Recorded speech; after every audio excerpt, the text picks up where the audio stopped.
आज जो हम लोग पढ़ने वाले हैं कि पौधे सांस कैसे लेते हैं। पेड़ पौधे हम लोग सांस लेते हैं, आप लोगों को तो पता होगा कि हम लोग जैसे सांस लेते हैं वैसे पेड़ पौधे भी सांस लेते हैं। तो आखिर पेड़ पौधे सांस लेते कैसे हैं, तो आज हम लोग उसको जानेंगे पूरे बेहतरीन तरीके से डिटेल में। ठीक है, तो चलिए वीडियो को स्टार्ट करते हैं। देखिए, जैसे हम लोगों का नाक होता है जस्ट वैसे ही पौधा का भी नाक होता है। उसको हम लोग बोलते हैं स्टोमाटा। क्या बोलते हैं हम लोग? स्टोमाटा, जहां से वो ऑक्सीजन लेता है। जैसे हम लोग सेम टू सेम ऑक्सीजन लेते हैं, कार्बन डाइऑक्साइड छोड़ते हैं, पौधा भी वैसा ही ऑक्सीजन लेता है, कार्बन डाइऑक्साइड छोड़ता है। क्लियर बात? ये मत समझिएगा कि पौधा कार्बन डाइऑक्साइड लेगा ऑक्सीजन छोड़ेगा। ये कब छोड़ेगा? जब फोटोसिंथेसिस करेगा, जब वो खाना बनाएगा। फोटोसिंथेसिस का मतलब जब वो खाना बनाएगा तो क्या करेगा? हम लोग जो कार्बन डाइऑक्साइड छोड़ेंगे वो लेगा और ऑक्सीजन बहुत ज्यादा मात्रा में छोड़ेगा। मगर अगर वो सांस ले रहा है पौधा, ठीक है, यानी रेस्पिरेशन कर रहा है, तो क्या करेगा? ऑक्सीजन लेगा, ऑक्सीजन बहुत कम मात्रा में लेता है पौधा और कार्बन डाइऑक्साइड को छोड़ता है। क्लियर है बात? यहां तक समझ में आया? तो वो ऑक्सीजन कब छोड़ेगा, कार्बन डाइऑक्साइड कब छोड़ेगा? रेस्पिरेशन के समय में, ठीक। और CO2 कब छोड़ेगा? जब फोटोसिंथेसिस करेगा, जब वो खाना बनाएगा। क्लियर है बात? तो चलिए हम लोग चलते हैं स्टोमाटा में। स्टोमाटा क्या होता है? पौधा का नाक, जहां से वो ऑक्सीजन लेता है। क्लियर? अब स्टोमाटा होता कहां पे है? तो देखिए, स्टोमाटा का आप देख पा रहे हैं, पत्ता का यहाँ पे ध्यान दीजिए, इस प्रकार का होता है, छोटा छोटा छोटा छोटा छेद छेद टाइप का, ठीक। और अब बड़ा में देखिएगा तो इस प्रकार का होता है। क्लियर? सबसे ज्यादा स्टोमाटा होता है, जैसे लीफ है, लीफ पत्ता है, पत्ता के नीचे भाग वाला भाग में स्टोमाटा ज्यादा होता है, ऊपर में कम स्टोमाटा होता है। क्लियर बात? यहां तक समझ में आया? स्टोमाटा कहां होता है? स्टोमाटा कहां होता है? पौधे के पत्ता के नीचे में। अच्छा, स्टीम में भी होता है। अब जहां जहां देखिएगा ग्रीन ग्रीन स्टीम है, स्टीम में भी स्टोमाटा होता है, जहां से वो सांस लेता है। समझ में आया बात? ठीक। तो स्टोमाटा देखने में ऐसा है, पत्ता में होता है। अच्छा, स्टोमाटा में होता क्या क्या है समझिए थोड़ा सा। ये देखिए, ये पूरा क्या है? ये पूरा क्या है? स्टोमाटा। ये क्या है? स्टोमाटा। स्टोमाटा में ये जो आप देख रहे हैं वॉयलेट कलर का, ये है न्यूक्लियस, ठीक। ये है ग्रीन कलर का, यहां जो देख रहे हैं ये है क्लोरोप्लास्ट। और ये वाला जो आप देख रहे हैं ऐसे बीन के जैसा जो दिखाई दे रहा है आपको, इसको बोलेंगे गार्ड सेल। क्या बोलेंगे? Guard cell. यही गार्ड सेल ऐसे खुलता है, ऐसे बंद होता है, खुलता है बंद होता है। तो मैं आपको बताऊंगा कि क्यों खुलता है, क्यों बंद होता है, ये भी बताऊंगा, ठीक है। किस कारण से वो खुलता है, किस कारण से वो बंद होता है, कैसे खुलता है, ये भी बताऊंगा, ठीक। वीडियो में बने रहिएगा। तो यहाँ पे ये होता है गार्ड सेल, ये होता है न्यूक्लियस, ये होता है क्लोरोप्लास्ट। क्लोरोप्लास्ट के ही भीतर जो होता है क्लोरोफिल होता है, ठीक। क्लोरोफिल एक लेयर टाइप का, जैसे आप देखे हैं ना बिस्किट, देखे हैं ना बिस्किट का पैकेट में बिस्किट रेक बाय रेक रखा हुआ रहता है, जस्ट वैसे ही क्लोरोफिल भी रहता है। क्लियर बात? तो क्लोरोप्लास्ट हो गया क्लोरोफिल के लिए सेल, गार्ड सेल हो गया। आउटर लेयर ऑफ वॉल, ये बाहर का लेयर हो गया। अच्छा, ये जो आप डिजाइन देख रहे हैं, ये बगल बगल वाला, ये एपिडर्मिस हो गया। ये क्या करता है? बैक्टीरिया वगैरह से प्लांट को बचाता है, ठीक है, एपिडर्मिस से। क्लियर? यहां तक। बीच वाला जो भाग हो गया स्टोमाटल पोर, उसको बोलते हैं, इसको क्या बोलते हैं? पोर बोलते हैं। क्लियर है यहां तक? स्टोमाटा आपको समझ में आ गया होगा क्या होता है। अब समझिए कि स्टोमाटा का ये जो आप देख रहे हैं गार्ड सेल, देखिए यहां पर आप ध्यान दीजिएगा इसमें, तो यहां पर ओपन स्टोमाटा लिखा हुआ है, यहां क्लोज स्टोमाटा लिखा हुआ है, ठीक। तो ये ओपन होता है, ऐसे रहता है, ठीक, ये ऐसे खुल जाता है, फिर ऐसे बंद हो जाता है, फिर ऐसे खुलता है, फिर ऐसे बंद होता है। दिन भर क्या होता है? ये खुला हुआ रहता है। दिन भर क्या होता है? ऐसे खुला हुआ रहता है, दिन भर ऐसे खुला हुआ रहता है, रात में से बंद हो जाता है, ठीक। तो समझिए क्यों होता है खुला हुआ अब बंद। देखिए, गार्ड सेल में, गार्ड सेल का जो होता है, जैसे ही लाइट पड़ता है, यानी सूरज जब होता है ना, इतना समझ लीजिए कि जब तक सूरज रहेगा, यानी सनलाइट जब तक पड़ेगा तो गार्ड सेल खुला हुआ रहेगा। सनलाइट खत्म, गार्ड सेल बंद। क्लियर बात? अब पूरा बंद नहीं होगा, मतलब इतना बंद होगा कि थोड़ा बहुत ऑक्सीजन निकलते रहना है, ऑक्सीजन जाते रहना है, ठीक है, समझिए। अब यहां पर गार्ड सेल में क्या होता है? प्रोटोन पंप होता है। क्या होता है?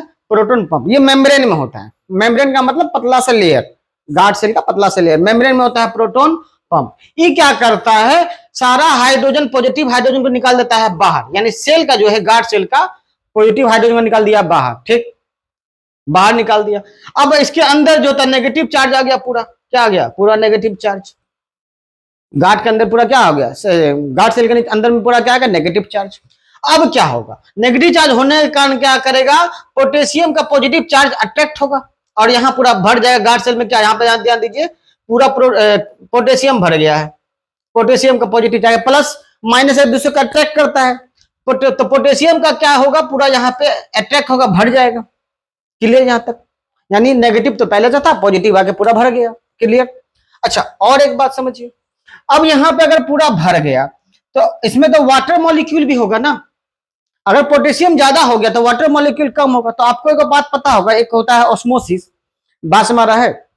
ऑस्मोसिस में क्या होता है कि जहां पे पानी कम है तो ज्यादा, जहां पे पानी ज्यादा है वहां से कम वाला की ओर बहता है।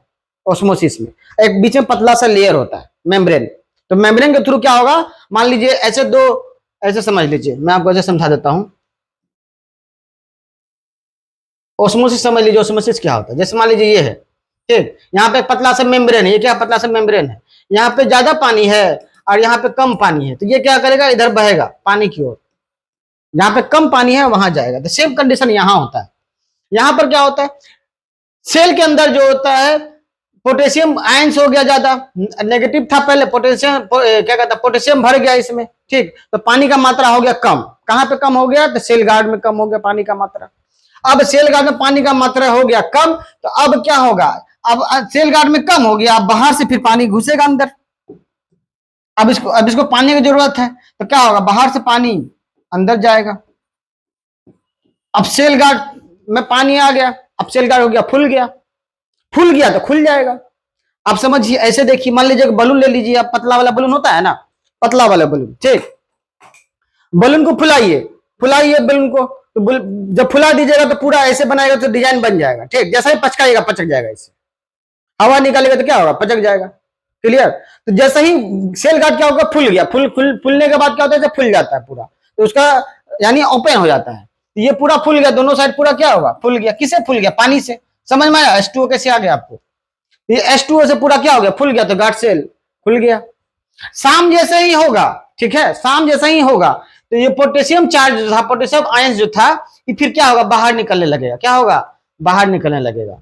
और जैसे ही बाहर निकलेगा तो फिर पानी क्या होगा, बाहर निकल जाएगा, फिर वो क्या होगा, बंद हो जाता है। इस प्रकार से, इस प्रकार से। जब ओपन कब होगा, जब गार्ड सेल पूरा फुल जाएगा। बंद कब होगा, जब गार्ड सेल पूरा क्या कहता है, पानी जब गार्ड सेल से निकल जाएगा। यहां तक क्लियर है, ओपन और बंद, ठीक। दी याद रखिएगा, दोपहर में जब तक सन रहेगा तब तक खुला हुआ रहेगा, अब जब सन खत्म हो गया तो बंद हो जाता है। बंद होने का मतलब थोड़ा सा हल्का सा खुला हुआ रहता है ऑक्सीजन आने जाने के लिए, पूरा बंद नहीं होता है। क्लियर है बात? इतना रहता है कि आप ऑक्सीजन थोड़ा मोड़ा मात्रा में निकलते रहेगा। क्लियर है बात? यहां तक समझ में आया? आगे चलते हैं। अब समझिए होता क्या है, प्लांट में रेस्पिरेशन होता कैसे है, ठीक है, यहां तक तो समझ में आ गया होगा आपको कि ऑक्सीजन जाता कैसे है, गार्ड सेल कैसे काम करता है। अब समझिए कि आगे क्या होता है। अब देखिए, गार्ड सेल में गया, जैसे मैंने एक वीडियो डाला था रेस्पिरेशन वाला, ठीक, ह्यूमन बीइंग में, तो उसको एक बार देख लीजिएगा, आपको बढ़िया से, और उसमें भी समझ में आ जाएगा। मैं इसमें बता दे रहा हूं। इसमें भी क्या होता है, दो प्रकार का रेस्पिरेशन होता है, एरोबिक और एनारोबिक। एरोबिक और एनारोबिक। एरोबिक ऐसा रेस्पिरेशन होता है जिसमें ऑक्सीजन का जरूरत पड़ता है, एनारोबिक में जरूरत नहीं पड़ता है, ठीक है, समझिए। अब क्या होता है, ऑक्सीजन गया प्लांट में, चल गया ऑक्सीजन, ऑक्सीजन जाएगा कहां पे, माइटोकॉन्ड्रिया में। एरोबिक में, देखिएगा किसमें, एरोबिक में, जब ऑक्सीजन ज्यादा मात्रा में है, बात में आ रहा है, तो कहां जाएगा, माइटोकॉन्ड्रिया में। और यहां पे रहेगा क्या, ग्लूकोज, तो ग्लूकोज क्या होगा, टूट जाएगा। यहां पे देखिए फॉर्मूला, ग्लूकोज पहले से था, ऑक्सीजन आया बाद में, ठीक, तो ग्लूकोज को क्या किया, CO2 H2O प्लस एटीपी में बदल दिया। याद रखिएगा 38 एटीपी में एनर्जी देगा। कितना देगा, 38 एटीपी, 38 एटीपी एनर्जी देगा। क्लियर है बात? देखिए, इसको मैंने एक्सप्लेन किया था रेस्पिरेशन वाला में, उसको एक बार देख लीजिएगा जरूर, ठीक है, क्या, क्योंकि एक्सप्लेन करने में मुझे आधा घंटा लग जाएगा, तो मैंने जस्ट 2 दिन पहले डाला था वो वाला वीडियो, तो उसको देख लीजिएगा, आपको पूरा समझ में आ जाएगा कि माइटोकॉन्ड्रिया में काम कैसे टूटता है, ठीक है, क्या कहता है, ग्लूकोज माइटोकॉन्ड्रिया में कैसे टूटता है, ठीक, या फिर साइटोप्लाज्म में कैसे टूटता है। मैंने पिछला वाला वीडियो में डाला था वो वाला बात। क्लियर है? इसलिए मैं अभी इसको स्किप कर रहा हूँ, ठीक, आगे बढ़ रहा हूँ। तो बस आप डायरेक्ट समझ लीजिए, ऐसे उसको देख लीजिएगा तब डिटेल समझ में आ जाएगा। तो एरोबिक में क्या होगा, ग्लूकोज ऑक्सीजन के साथ टूटेगा, ऑक्सीजन के साथ मिलेगा CO2 और H2O प्लस एनर्जी रिलीज करेगा। एनारोबिक, एनारोबिक में ईस्ट में क्या होगा, ग्लूकोज विदाउट ऑक्सीजन में कमी हो जाएगा, विदाउट ऑक्सीजन रहेगा तो क्या बनाएगा, इथेनॉल, कार्बन डाइऑक्साइड और 2 एटीपी, याद रखिएगा 2 एटीपी बनाएगा। ठीक है, प्लस सम कुछ अलग अलग प्लांट सेल होता है, उसमें भी क्या होगा, लैक्टिक एसिड बनेगा और क्या बनेगा, एनर्जी बनेगा, लेस एनर्जी, ये भी 2 एटीपी बनेगा। कितना बनेगा, 2 एटीपी। जैसे मुख्य इंपॉर्टेंट अगर आप क्लास 10 में है तो आपके लिए मुख्य इंपॉर्टेंट ये वाला है और ये वाला है, दो गो है प्लांट के लिए, सिर्फ प्लांट के लिए। एनिमल के लिए, एनिमल में तो वैसे अब सब तीनों ही इंपॉर्टेंट है, ठीक है, मगर प्लांट के लिए दो गो पूछेगा, ये वाला पूछेगा और ये वाला पूछेगा। क्लियर है बात, समझ में आया? आप मेरे ख्याल से आप पूरे पढ़ लीजिएगा, ठीक है, सारा इंपॉर्टेंट है। अब एक बात याद रखिएगा, एक बात समझ लीजिए।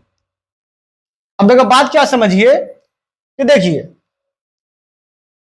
यहां जो रिएक्शन हो रहा है, रिएक्शन में क्या निकल रहा है, एनर्जी रिलीज हो रहा है कि नहीं निकल रहा है।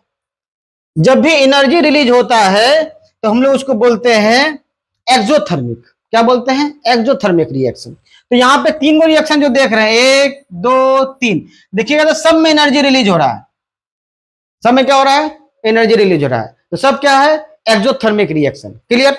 और वही फोटोसिंथेसिस में क्या होता है, लाइट का जरूरत पड़ता है, बात समझ रहा है, उससे खाना बनता है। तो फोटोसिंथेसिस का जो रिएक्शन था वो एंडोथर्मिक, लाइट की जरूरत पड़ रहा है, इसमें क्या होता है, एनर्जी रिलीज हो रहा है, उसमें एनर्जी की जरूरत पड़ रहा है। क्लियर बात, समझ में आया? ये सारा रिएक्शन कौन सा है, एक्सोथर्मिक। यहां तक समझ में आया? तो ये भी आपको समझ में आगा हो गया। माइटोकॉन्ड्रिया में याद, एक और बात याद रखिएगा, ये वाला रिएक्शन बस माइटोकॉन्ड्रिया में होगा, ये वाला एरोबिक, जब ऑक्सीजन रहेगा।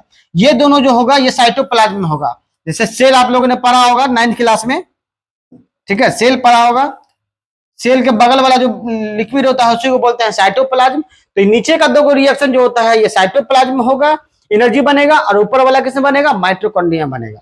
क्लियर यहां तक? मेरे ख्याल से आपको यहां तक समझ में आ गया होगा। यहां तक समझ में आ गया? तो पौधा क्या करता है, स्टोमाटा से ऑक्सीजन लेता है, ऑक्सीजन जाता है सेल में, सेल में ऑक्सीजन क्या करता है, एनर्जी बनाता है, CO2 बनाता है, H2O बनाता है और एनर्जी बनाता है। H2O क्या करता है, CO2 क्या करता है, छोड़ देता है बाहर, ऑक्सीजन लेता है, CO2 छोड़ देता है और वाटर को अपने पास रख लेता है। क्लियर है बात, यहां तक समझ में आया? यानी आपको यहां तक समझ में आ गया होगा कि पौधा भी रेस्पिरेशन करता है ऑक्सीजन की मदद से, ठीक, यानी पौधा ऑक्सीजन लेता है, कार्बन डाइऑक्साइड छोड़ता है। देखिए दिन में और रात में पौधा हमेशा ऑक्सीजन लेता है, ठीक, रात में याद रखिएगा फोटोसिंथेसिस नहीं करता है, सिर्फ दिन में, सिर्फ दिन में करता है जब सूर्य होता है। सूर्य रहेगा तभी ना क्लोरोफिल की सहायता से फोटोसिंथेसिस करेगा, तब ऑक्सीजन, याद रखिएगा फोटोसिंथेसिस में ऑक्सीजन ज्यादा बनाता है, ऑक्सीजन बनाता है किसमें, फोटोसिंथेसिस में। ये क्या है, रेस्पिरेशन, वो क्या था, फोटोसिंथेसिस। इसमें कंफ्यूज मत होइएगा, नहीं मत सोचिएगा ना पौधा जो है कि सिर्फ ऑक्सीजन छोड़ता है और हम लोग ऑक्सीजन लेते हैं, ये मत समझिएगा। क्लियर है बात? मेरे ख्याल से आपको वीडियो अच्छा लगा हो, अगर अच्छा लगा हो तो लाइक सब्सक्राइब कर दीजिएगा, बात में आ रहा है, ज्यादा ज्यादा शेयर कीजिएगा। मिलते हैं नेक्स्ट वीडियो में, तब तक के लिए जय श्री राम।